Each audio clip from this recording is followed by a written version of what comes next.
Okay, I'm showing you, I'm working on a chrysanthemum. We already divided a chunk off, and I'm going to divide another piece off because this is still way too big. So I'm going to divide some of this, and then I'm going to replant it somewhere else in my yard. So you might have to get a good jump on it to get through it. Sometimes the roots are really tight.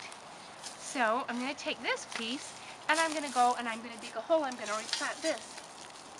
So you don't need a big hole. You don't want it to be really deep because you don't want the plant to be deeper than it was. You want to get it about the same depth as it was already growing at. So there's me a little hole.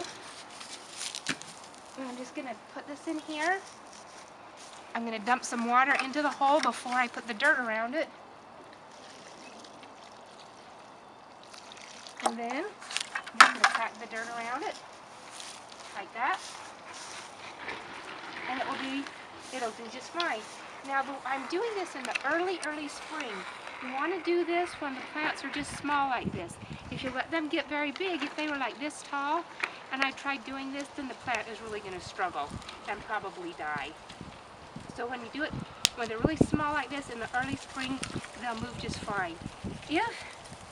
If you let time kind of get away and they've gotten kind of tall and you need to still move them, in order to make it do it better or have a better chance, you want to cut it off so that it's probably about this height, and then go ahead and move it.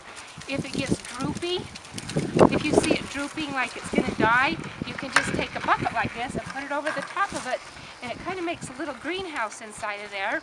And you can leave it up to a week. Just keep checking on it, take your bucket off, and leave it off for a bit. If it starts to wilt, then just put your bucket back down. And I've had really good luck, really good success, and have lost very few plants by doing that.